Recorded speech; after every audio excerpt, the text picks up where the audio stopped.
예수동의 첫 번째 시선 맞추기라는 제목으로 말씀을 나누도록 하겠습니다. 이처럼 시선이라는 것은 어떤 관계를 보여줘요. 그 사람하고 그 시선에 따라서 친밀도를 알 수가 있고, 사랑의 질과 농도를 알 수가 있고, 또 그 사람과 어떤 관계인가를 알 수가 있습니다. 남의 집을 막 넘으려는 강도가 경찰관과 이렇게 마주친다면 어떤 시선이겠죠? 서로 아마 날카롭고 혹은 또 두렵고 하는 그런 시선들이 오갈 것입니다. 반면에 이제 집에 막 태어난 그 갓난아기들이 이렇게 울다가 엄마와 눈을 맞추게 되면 그 시선 속에서는 아이들은 안정감을 느끼고, 내가 사랑받는 존재이구나 라는 것을 느낄 수 있을 것입니다. 그래서 성경에도 이런 시선에 대한 이야기들이 많이 나오는데요, 가장 큰 축복이 이것이라고 합니다. 민수기 6장에 아론의 축복 기도에 나오는 내용입니다. 민수기 6장 26절, 여호와는 그 얼굴을 네게로 향하여 드사 평강 주시기를 원하노라 할지니라 하라. 아론, 앞으로 너희 자녀들, 너희 백성들에게 이렇게 축복을 해. 근데 그 축복의 내용은 이거야. 그러면서 여호와는 그 얼굴을 네게로 향하여 드사, 이걸 오늘 설교 제목에 맞추어서 이렇게 한번 바꿔볼게요. 그 얼굴을 네게로 향하여 드사는 너와 시선을 맞추기를 원한다. 여호와께서 너와 시선을 맞추기를 원한다. 그러니까 왜 아론을 통해서 그렇게 이것을 축복기도라고 그렇게 이야기했을까요? 하나님과 시선을 맞춘다는 게 얼마나 큰 축복인지를 오늘 말씀을 통해서 우리들에게 도전하고 있는 것이죠. 자, 그렇다면 우리는 어떻습니까? 예수님과 여러분들은 매일 시선을 맞추고 있습니까? 예수님과 매일매일 그 시선을 맞추고 예수님과 눈빛을 교환하고, 교환한다면, 시선을 맞춘다면 어떤 시선으로 예수님을 바라보고 계십니까? 오늘 본문의 시인도 바로 그러한 기도로서 시작을 하는데 한 가지 요청으로 말씀이 시작합니다. 오늘 말씀의 23절입니다. 하나님이여 나를 살피사, 하나님이여 나를 살피사 내 마음을 아시며 나를 시험하사 내 뜻을 아옵소서. 여기 살핀다라는 말에 좀 집중할 필요가 있어요. 무엇을 요청하는 거죠? 하나님, 저를 좀 살펴봐 주세요. 하나님, 저를 좀 봐주세요라고 이 시인이 그렇게 기도하고 있는 것입니다. 여기서 살핀다는 말은 마치 광부가 보석을 찾기 위해서 땅을 깊이 파고 그 땅 속에서 수많은 극덩어리에서 보석을 찾아내는 것처럼 찾아내는 것을 이야기합니다. 또 이것은 어떤 의미가 있냐면, 아마 여러분들에게도 각 집마다 물건을 쟁여놓은 곳들이 있을 거예요. 오래된 집에는 아마 지하창고 같은 데다가 물건을 막 쟁여놓습니다. 그러면 그 안에 무엇이 들었는지를 우리는 전혀 알 수가 없죠. 마찬가지로 왜 이 시인은 하나님이여 나를 살피셔 주십시오, 내 마음을 아시고 나를 시험해 주십시오라고 그렇게 이야기하냐면, 우리 이런 때 있잖아요. 나도 내 마음을 잘 모르겠어. 우리 젊은 친구들은 이제 한참 이렇게 혈기왕성하고 이제 어느 정도 성숙해지면 이제 누군가에게 사랑에 빠지죠. 그런데 이럴 때가 있어요. 이 사람이 좋기도 하고 또 저럴 때는 저 사람이 좋기도 하고. 친구한테 이렇게 고백합니다. 나도 내 마음을 모르겠어. 누가 더 진짜 내가 사랑하는지 좋아하는지 모르겠어. 우리도 어른들도 문득문득 그럴 때가 있죠. 왜 그러냐면 우리 마음이라는 창고 저 깊숙한 곳에 있는 것들을 우리는 다 알 수가 없어요. 어느 날 그렇게 착실했던 사람이 갑자기 화를 냅니다. 그렇게 분노하는 것을 처음 보았습니다. 저 사람은 정말 늘 마음에 평온함이 있고 사람들을 대할 때 그렇게 살갑게 대하고 사람들을 만날 때마다 늘 겸손한 그 사람이 갑자기 어느 순간에 버럭 화를 내는 거예요. 무서울 정도로. 마치 어느 순간에 괴물로 변한 것처럼 그 사람이 지금까지 한 번도 본 적이 없는 그런 모습을 볼 때가 있죠. 왜 그러냐면 그 자기 자신도 모르지만 그 마음속 깊숙한 곳에 자기도 모르는 치워버렸어야 되는데 치우지 못했던, 자기도 모르는 그런 쓰레기 같은 것들, 어떤 상황과 혹은 어떤 말과 혹은 어떤 냄새와 어떤 환경과 탁 만나게 되면서 자기도 잊고 있었던 옛날 기억이나 안 좋았던 그런 것들이 탁 올라오면서 자기도 모르게 그렇게 사람들에게 친절하고 잘 되었던 사람이 갑자기 화를 내기도 하고 그러는 것입니다. 그래서 여기서 살피사라고 하는 그런 뜻은 뭐냐면 마치 지하 창고에다가 오래된 걸 이렇게 쌓아놓으면 도대체 무엇이 어디 있는지도 이렇게 모를 때 오랜만에 무엇인가 필요해서 찾으려고 하면 막 구석구석 찾잖아요. 그런 거잖아요. 하나님, 저도 제 마음을 모르겠는데 제 마음속 깊숙한 곳에 있는 것까지 하나님 저를 살펴주십시오. 제가 버려야 될 쓰레기가 무엇이었는지 하나님 살펴주십시오. 혹은 제가 버려야 될 죄가 어떤 것들이 있는지 살펴주십시오라고 자기의 마음을 이렇게 하나님 앞에 마음의 지하 창고를 열어드리는 것입니다. 또 여기에 뜻이라는 말이 나오는데 나를 시험하사 내 뜻을 하옵소서라고 하는데 이 뜻은 뜻이라고 번역했지만 염려와 불안으로 보시면 돼요. 이런 얘기예요. 그러니까 하나님 나를 시험하셔서 내 안에 있는 염려와 불안을 알아주십시오라고 하는데 이건 어떤 의미가 있냐면 철광석이나 금광석은 그 자체가 순철이나 금은 아니죠. 근데 시험한다는 건 재련할 때 쓰는 단어예요. 그래서 철광석이나 금광석을 이렇게 뜨거운 용광로에다 놓고 이게 달구게 되면 어떻게 되냐면 순금, 순철과 그 다음에 이 쓰레기들, 찌꺼기들이 이렇게 분리가 되죠. 그게 시험한다는 말이에요. 하나님 저를 이렇게 단련시켜 주셔서 깨닫게 해주셔서 혹은 고난이 되었던지 성령이 되었던지 알게 해주셔서 제 안에 있는 불안과 염려들은 다 태워주시고 하나님을 향한 그런 마음만 남게 해주십시오라고 하는 그 말이 나를 시험하사라고 하는 그런 뜻입니다. 자, 그렇다면 왜 우리는 하나님 앞에 이렇게 보여드려야 될까요?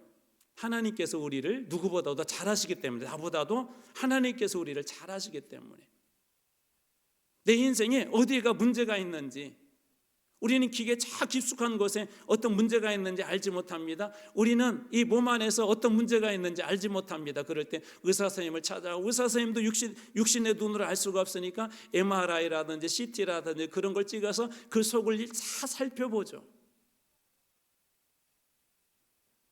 똑같은 증상인데 그러나 원인이 다른 것들이 많이죠. 머리가 아프다고 무조건 두통은 아니죠. 배가 아프다고 그래서 무조건 소화불량이 아닙니다. 배가 더부룩하다고 해서 무조건 소화불량이 아니죠.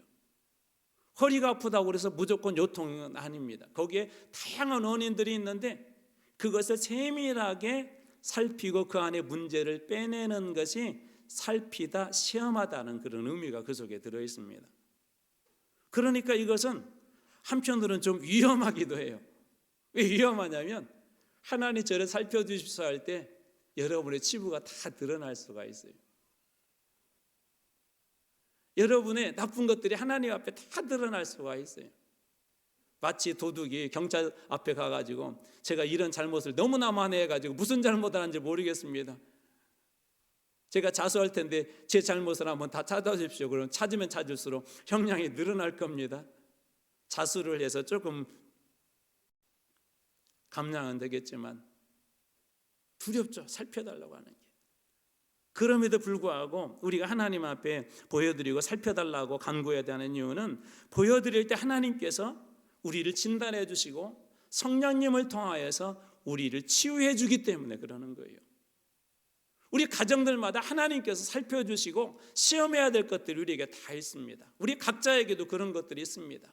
교회라고 하는 공동체 안에도 우리 안에 하나님께서 살펴주시고 시험해 주셔야 될, 단련해 주셔야 될 것들이 우리들 안에도 있습니다. 그래서 하나님은 늘 그런 것들을 성령을 통해서 말씀을 통해서 우리들에게 늘 이야기를 해주세요.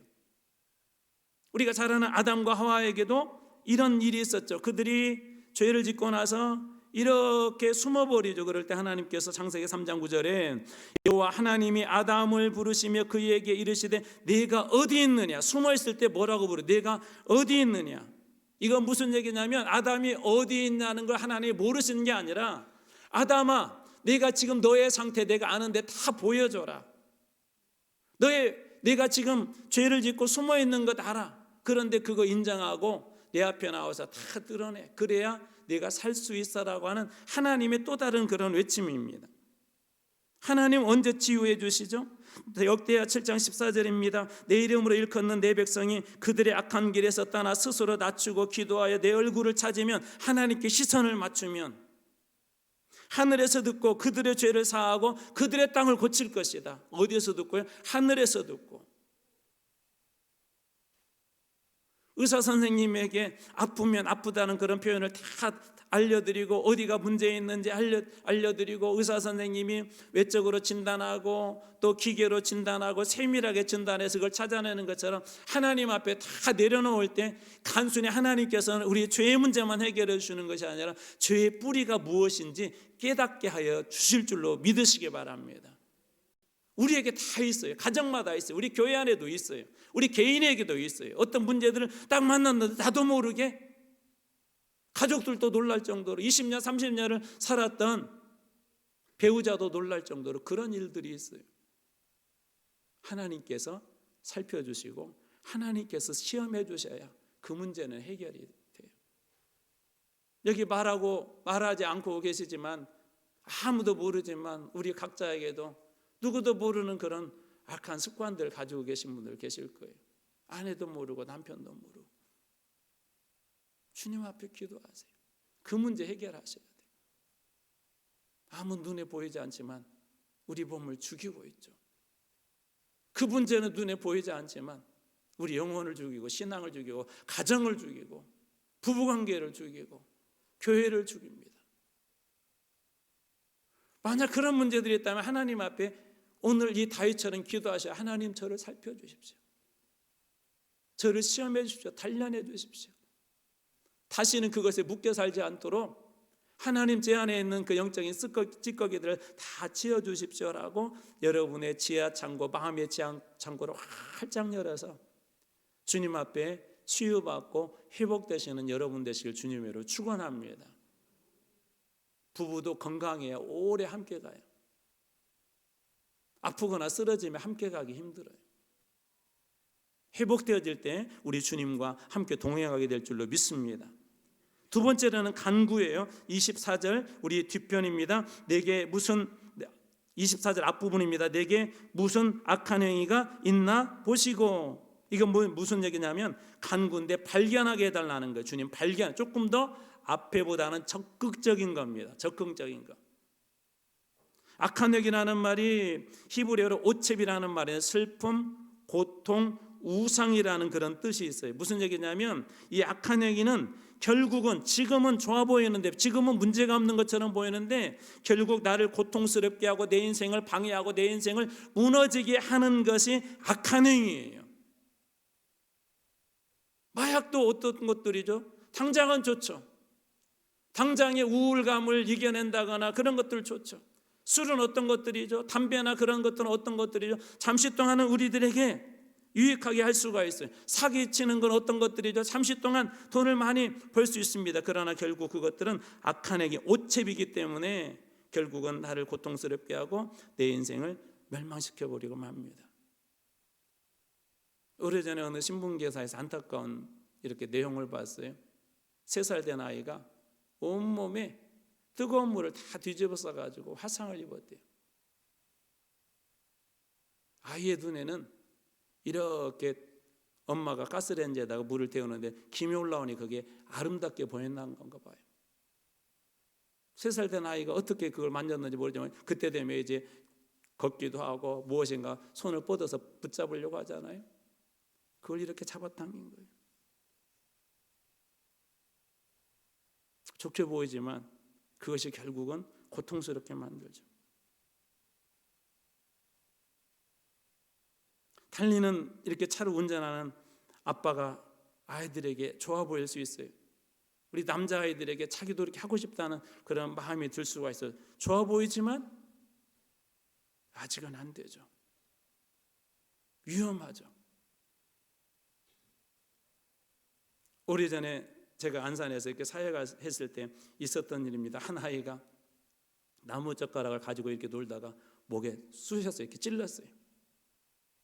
다행히 병원에 가서 이제 바로 뽑고 병원에 가서 치료를 해서 문제가 없다 그랬는데 어느 날 금요 기도에 기도 제목이 올라왔어요. 아직도 낫지 않았다고. 다 나무 젓가락이고 병원에 잘 치료했는데 왜 낫질 않지? 기도 제목이 올라왔는데 그 다음 주에 문제를 찾았다고 또 응답받았다고 또 이렇게 목사님이 광고를 해주시더라고요. 이유가 뭐였냐면 나무젓가락에 찬 가시들 같은 거 많잖아요. 잘 뽑아냈는데 찬 가시가 그 안에 남아있던 거예요. 눈에 보이지 않죠. 의사 선생님도 뭐 아무리 그건 뭐 CT, MRI 찍어도 나오지도 않는 이상이 없다고 생각해 나중에 그게 발견 그것을 딱 아주 작은데 눈에 보일까 말까 하는 그걸 제거하고 나니까 그리고 나서는 회복이 아주 빨라지는 거예요. 작지만 어떤 것들은 오체 우리의 인생을 계속해서 괴롭히는 것들이 있습니다.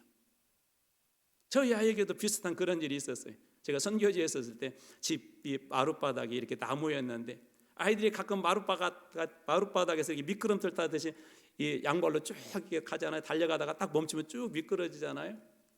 하필이면 한쪽에 뾰족하게 나온 게 있었어요.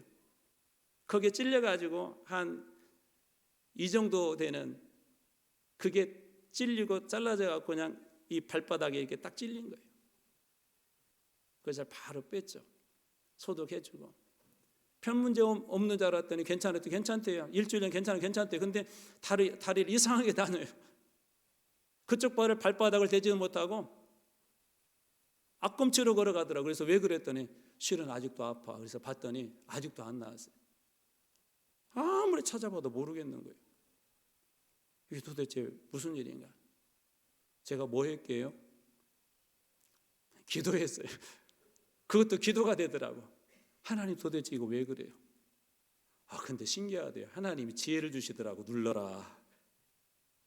상처 있는 데를 딱 눌렀더니요. 거짓말 아니고 아주 진짜 뭐 바늘보다도 바늘 가장 얇은 것보다 작은 것이 밑에서 이렇게 쑥 올라오는 데 똑같이 아까 그 젓가락처럼 아주 작은 가시가 한 2, 3cm 되는 가시가 그게 쭉 올라오더라고요. 그걸 뽑고 나니까 그때부터는 아물기 시작하더니 깨끗해졌어요. 여러분 어떤 것들은 아무리 작게 보여도 우리의 인생을 계속 괴롭히게 하고 힘들게 하는 바로 그 오체 그것이 악한 행위들입니다. 우리들 안에도 그런 것들이 있어요.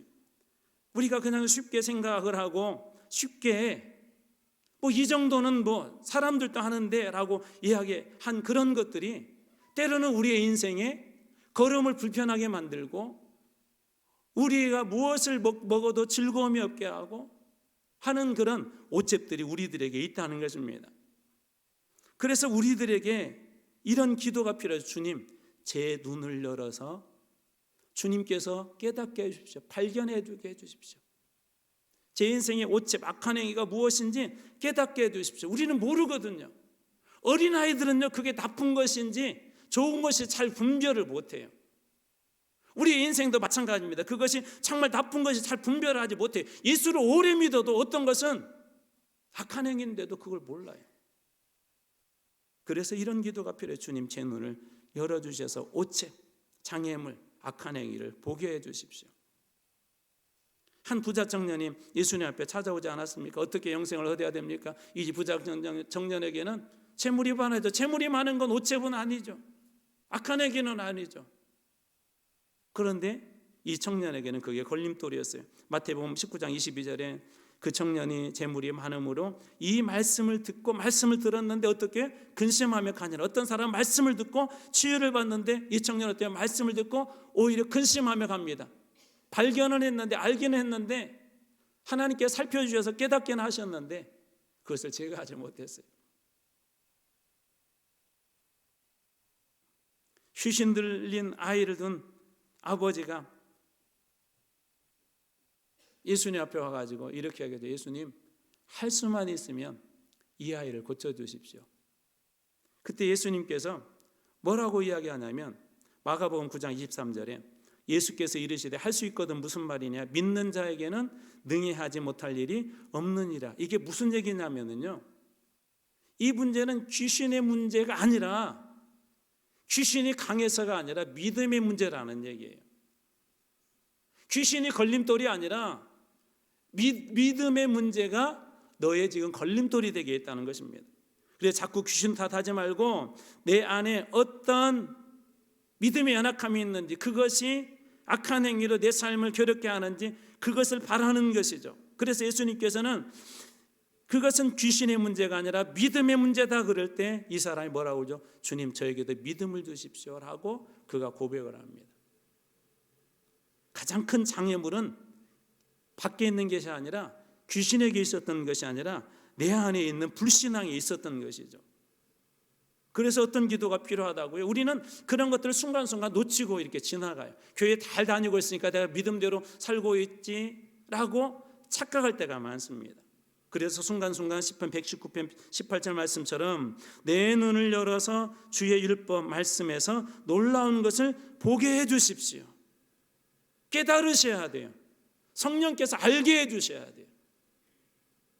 2-3살 된 아이들이 밖에서 이렇게 야외 놀이를 하다가 위험한 호수 쪽으로 이렇게 달려가고 있는데 그대로 놔두면 어떻게 되죠? 큰 위험한 일들이 일어나죠. 그럴 때 어떻게 하죠? 우리는 큰 소리로 외칩니다. 엄마가 큰 소리로 외칩니다. 한데 거기 가면 위험해.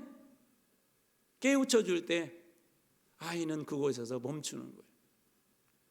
여러분, 인생에 하나님의 말씀이 들리셔야 돼요. 힘들고 어려울 때뿐만, 위로의 말씀뿐만 아니라 우리가 위험한 길을 갈 때, 혹은 위험한 곳으로 향해 갈 때, 믿음이 없는 곳을 향하여 갈 때 하나님께서 주시는 그 음성을 들으셔야 돼. 안 돼. 여러분 얼마나 듣고 계세요? 주님의 말씀을 여러분 들을 때 그곳에 살 길이 있습니다. 그때 우리의 인생에 살아나는 거예요. 또한 그것을 통해서 하나님의 축복도 여러분이 발견하길 주님으로 축복합니다. 또 하나님께서 여러분 한 분 한 분을 포이에마, 거룩한 걸작품으로 만드셨다는 그 사실도 발견하시기 바랍니다.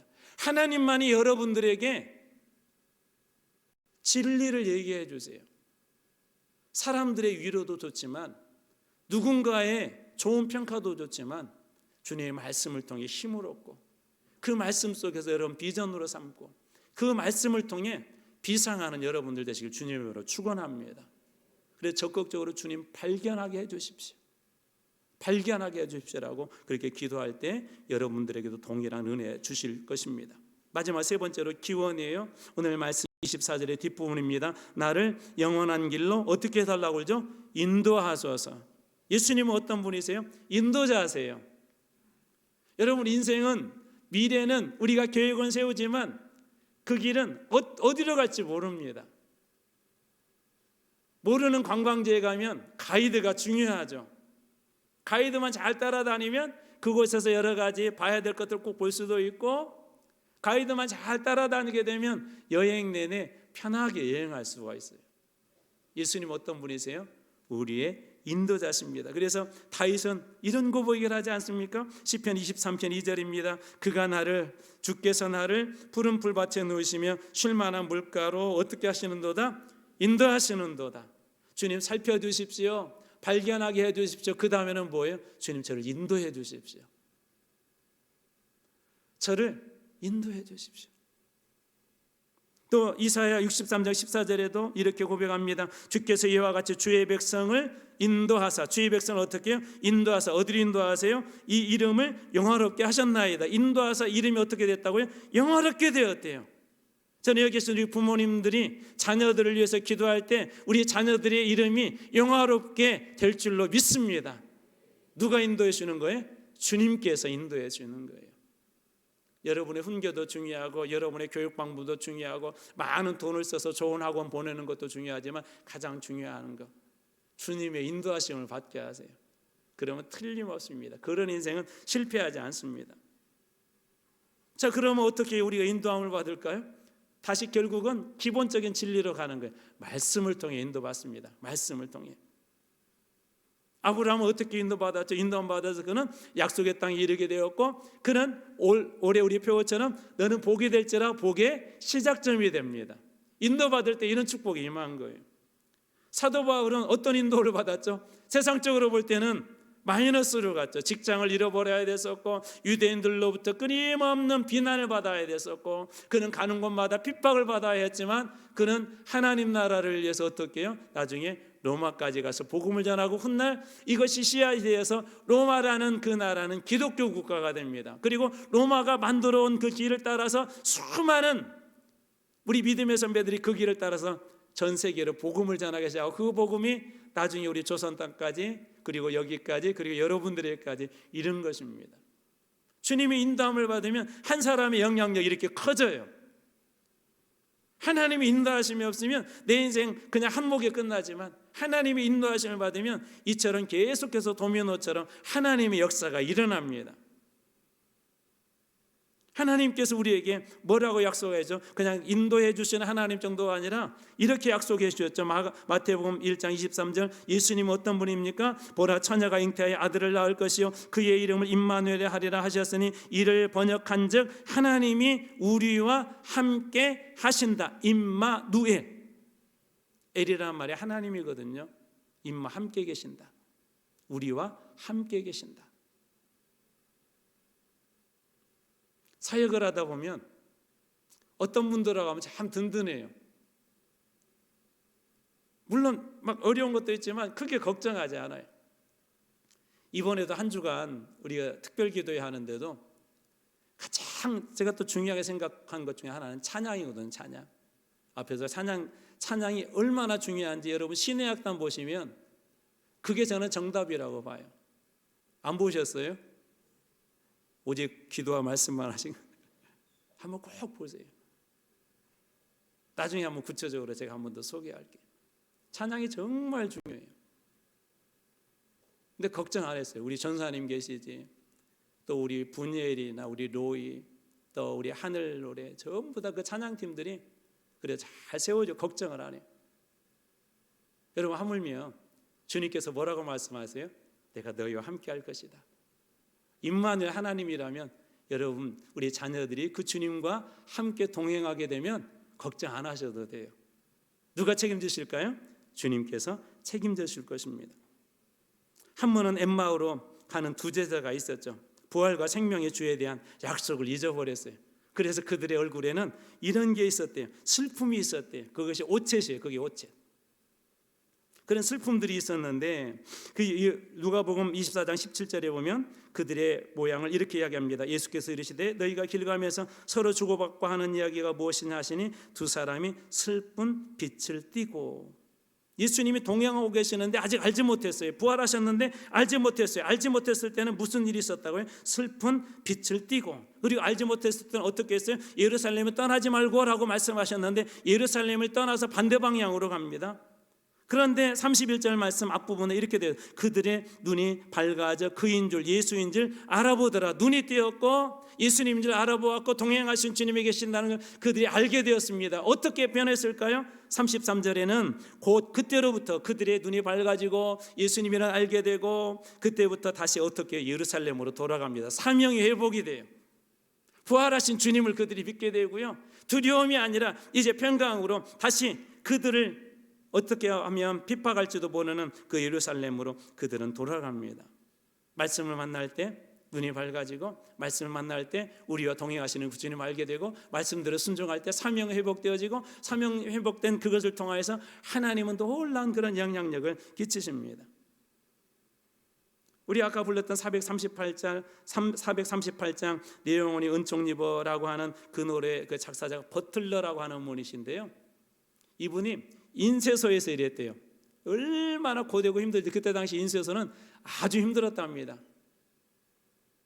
사람들이 꺼려하는 그런 직장이었대요. 그런데 그의 삶은 지옥이 아니었어요. 왜냐하면 주님께서 함께 하시기 때문에. 그래서 3절에 이렇게 위대한 고백을 합니다. 높은 산이 거친들이 초막이나 궁궐이나 내 주에서 모이는 것이 그 어디나 하늘나라. 내 주에서 모신 것이 그 어디나 뭐라고요? 하늘나라. 여러분이 잘 아시는 찬양 중에 시선이라고 하는 찬양이 있어요. 시선. 내게로부터 눈을 들어 잘 가사를 음미해 보세요. 내게로부터 눈을 들어, 다른 곳에 눈을 시선을 맞추고 있다가 내게로부터 눈을 들어 주를 보기 시작할 때, 주님께 시선을 맞출 때, 자, 무엇을 보게 된다고요? 주의 일을 보겠네. 오늘 여기 계신 분들이 주님의 일을 보기를 주님의 이름으로 축복합니다. 그 뒤에는 또 이렇게 가사가 되어 있어요. 모든 시선을 주님께 드리고 주님께 맞추고 살아계신 하나님이 느낄 때, 자, 그 다음이 중요해요. 내 삶은 무엇이 돼요? 주의 역사가 돼요. 모든 시선을 주님께 드릴 때, 모든 시선을 주님께 맡길 때 내 삶은 주의 역사가 되고, 누가 일하기 시작해요? 하나님이 일하기 시작하네. 특별히 이번 3월이 여러분들이 그런 시간이 되길 주님으로 축원합니다. 사랑하는 사람하고 눈 맞추지 말고, 우리 청년들, 우리 주님하고 다 깊이 눈 맞추세요. 그때 우리 교회 안에도 주께서 일하시는 일들을 보게 되고, 여러분의 삶과 여러분의 일터가 주님의 역사로 채워지는 놀라운 역사가 있길 주님으로 축원합니다. 우리 3월 한 달 동안 주님과 동행함으로 여러분의 삶 속에 부어지는 풍족한 은혜를 가지고, 하나님께 주신 그 축복을 가지고 누리며 사는 여러분들 다 되시길 주님으로 축원합니다. 기도하겠습니다.